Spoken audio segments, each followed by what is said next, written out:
What's up, good people? Mark Holmes here, and as always, I want to say thank you all for watching, commenting, subscribing, and being part of the Joe Boo Sports Report. Without you guys, as well as you ladies, you know that this literally does not work. I hope everybody's having a great Taco Tuesday. Tomorrow is Thanksgiving Eve, which means Thanksgiving, Dallas Cowboys. Let's hope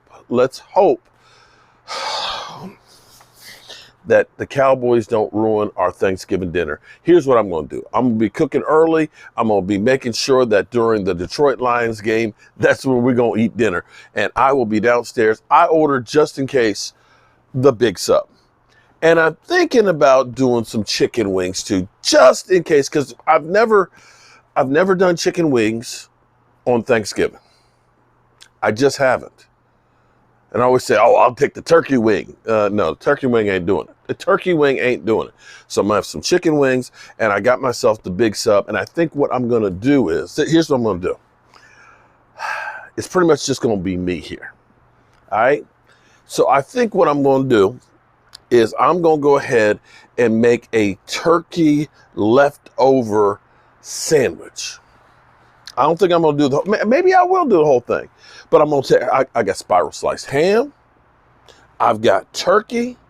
I'm going to have the sausage stuffing. I'm going to have the apple stuffing. I'm going to put a little stuffing on there. I might put a little bit of cranberry sauce, some of the sweet potatoes, and then pour gravy on it. New Thanksgiving tradition.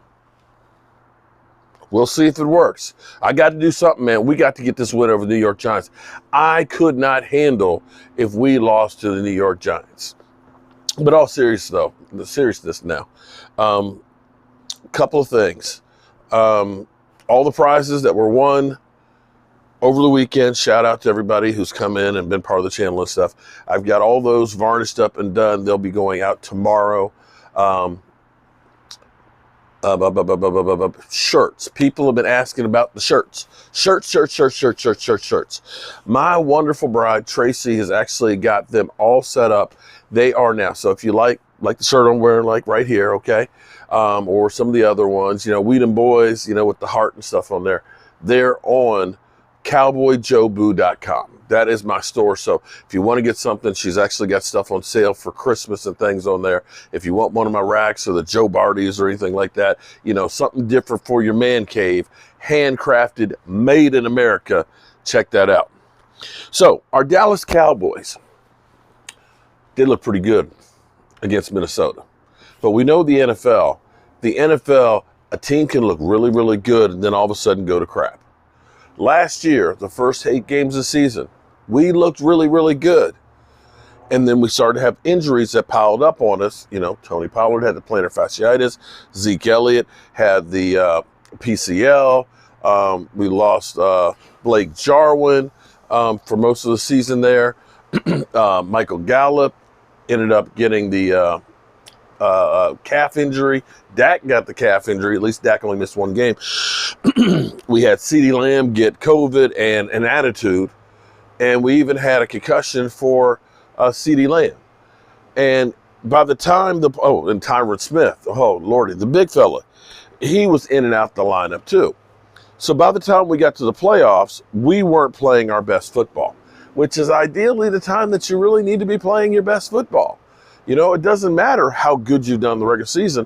We've seen great years where we've done, 13-3 and 12-4 and stuff like that. But it's how you're playing in the playoffs in that time of the year. And this is where I've kind of said last week, what we need to be looking at and doing is trying to make sure we're the best team we can be come January. And you saw a little take of that this past week when the Cowboys were so far ahead that basically they could use the game as practice. And that's where they took Tyron Smith and moved him down the guard. It wasn't so much that they were saying, we just want to get some work for Jason Peters, as much as it was, we want to get some work and see how Tyron Smith plays a guard, because he actually played or practiced being the guard until Tyron Smith got hurt. He didn't get a chance to really play at guard in game speed. So at least you got him 20 snaps right there, and he looked pretty good. And you have to believe that when you saw that, that was the move that said Tyron Smith is going to get his spot back. The interesting thing was Jason Peters, for those 20 plays, held his own and was not bad at all. In fact, you could look at the Cowboys offensive line and say they did an outstanding job. Earlier this evening, I was talking about, did a video and said the Cowboys may have a Terrence Steele problem. And the problem is he's outplayed his contract without a doubt. Now, they're fortunate because they do have a tender. They have he's a restricted free agent, so they can tender him. Somebody else can offer him a contract. The Cowboys will have the right of first refusal. But at some point, they're going to have to pay him. And he is one of the better tackles in football. And pointing out his numbers, Pro Football Focus, which, some things they're great at, some things you kind of scratch your head and say, what the hell are they thinking about? He grades out at 70. Lyle Collins, who's $15 million, or would have been a $15 cap hit for the Cowboys, is grading out at a 59. Above average, below average. Yeah, it's like that. So the Cowboys did great things there. Tyler Smith, he's had a few penalties and stuff. He's, given a few sacks here and there. But for a rookie, the guy has been outstanding. And see, here's where it's going to get interesting. So you saw the 40-burger against Minnesota on the road, the biggest road win that the Dallas Cowboys has had. The fact that our defense held them to 3 points. I don't know that we've seen the best Dallas Cowboys team yet. Because here's where you all of a sudden look at this. Now, we're flirting. We act like we are so thirsty.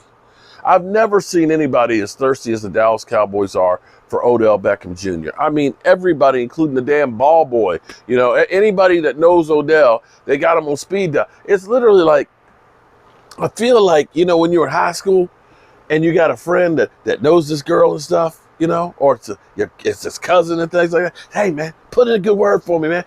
Tell her about me. I mean, daggone, that's literally how it is with Odell right now. But I understand it because I say, you know what? Odell, we're not expecting him to be, the best wide receiver in football, but we're looking for him to be able to complement and take us up. If it's only a half step, that's a half step closer. And so you start looking and saying, we could be adding that guy. Okay. And if Tyron Smith, who is practicing, and Jerry Jones basically said the idea is to get Tyron Smith back on the field. If Tyron Smith is just, say, 85% of what he used to be, I guarantee you that's going to be better than what you got with Connor McGovern. If you can get him out there on the edge, because I don't know that he's been 85% last year, finish the season. But if you get him at 90, 95%, oh my God.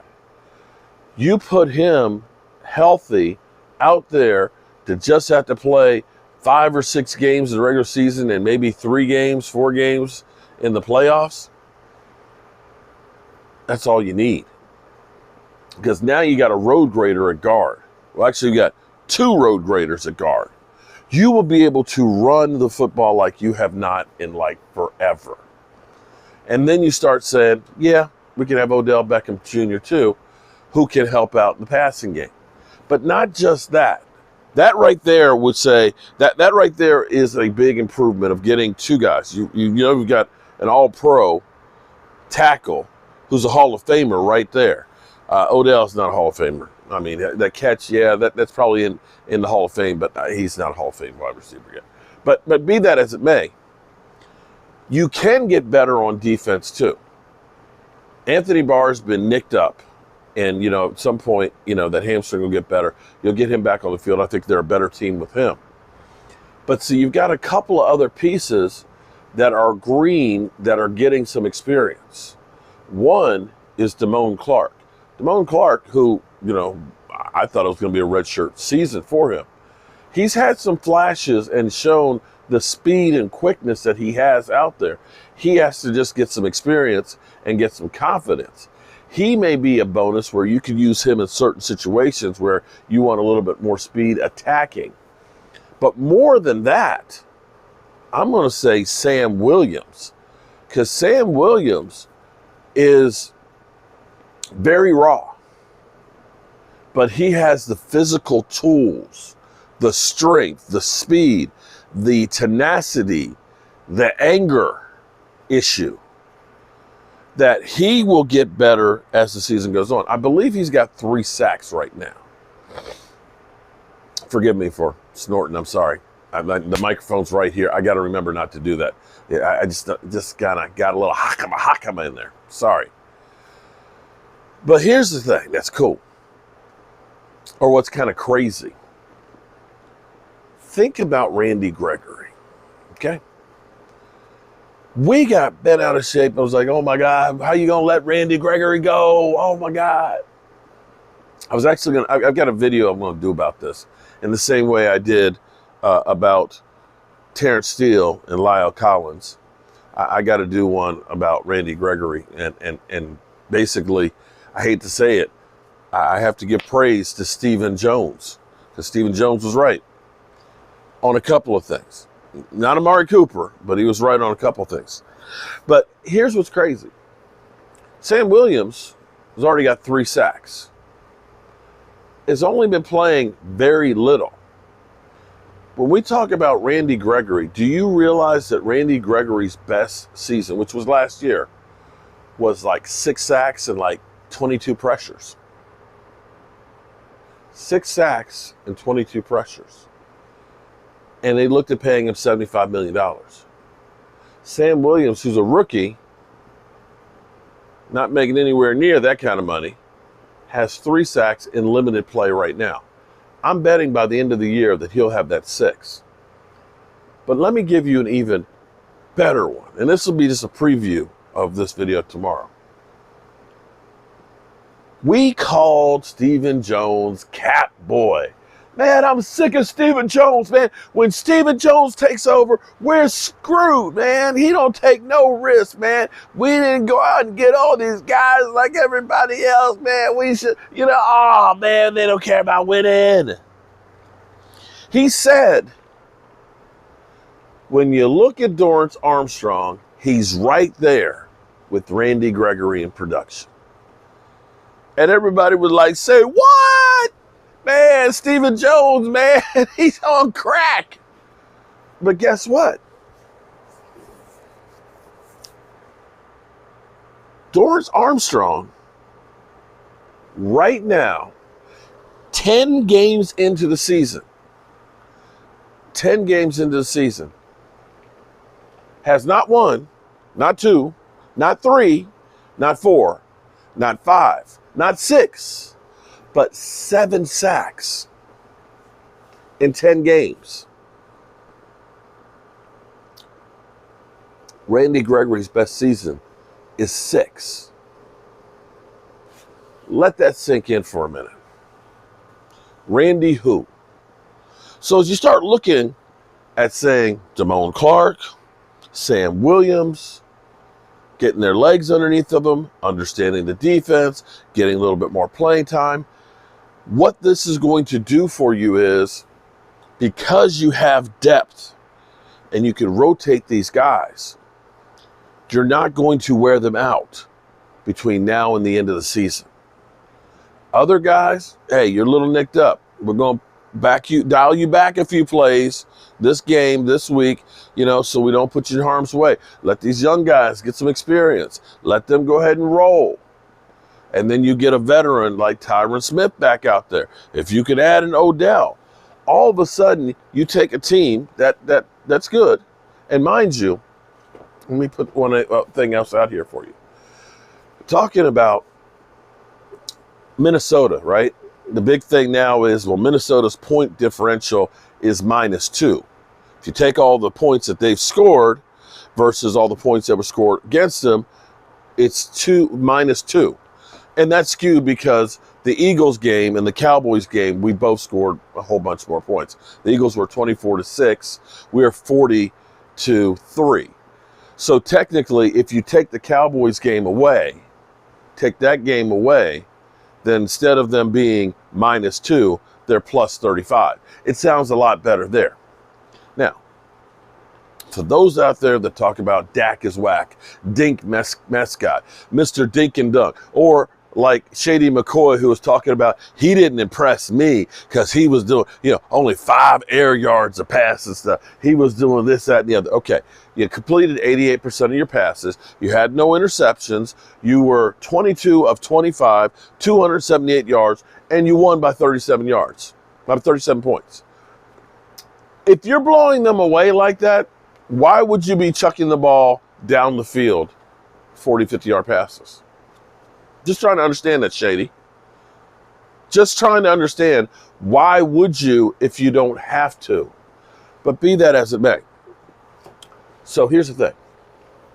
Cooper Rush, who played outstanding. Defense played outstanding. The #1 scoring defense in the NFL. During those 5 games, I believe it is 24 points positive scoring differential with Cooper Rush. Those 5 games he played in, plus 24. It's not bad. You know what it is with Dak Prescott? With the 4 games that he's been back? Scoring differential? 72. 72.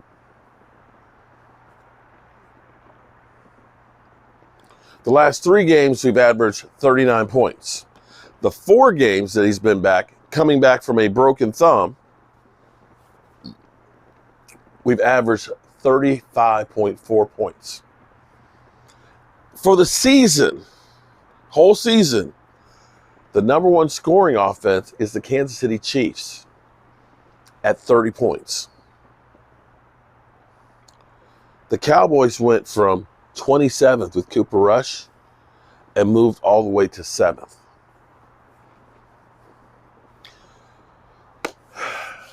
And Dak Prescott is just getting into the groove of the season and is just really healing up from a major catastrophic injury. Yeah. So the Cowboys, as I say, have yet to really reach their potential. And with that being said, it's late. Although I got to stay up till about 1 o'clock because I ended up getting the X carve is still carving, and the last carve won't be finished until 1. And I don't want to leave the machine running all night. And then I got to get up early. Got to be in D.C. at 6 a.m. to pick up my niece and nephew for Thanksgiving. So it's going to be an interesting night, to say the least. But I appreciate each and every one of you guys, as well as you ladies. Don't forget, a couple things also too. I'm still waiting for Joseph Heatherly. I need Maya's site. Maya, we've given away some of the jewelry and stuff to you lovely ladies from Maya's Etsy site. And there's a 25% discount for those ladies, for all the channel members that want to buy something on her site. So I'll have that posted for you guys by Thanksgiving so you can take care of Black Friday. And again, if you're interested in the t-shirts you've seen me wear, cowboyjoeboo.com. cowboyjoeboo.com. And with that being said, I am Audi 5000. Remember, tell the people you love them. You might not get the chance again. And if you're traveling tomorrow, be safe. I love you guys. Peace.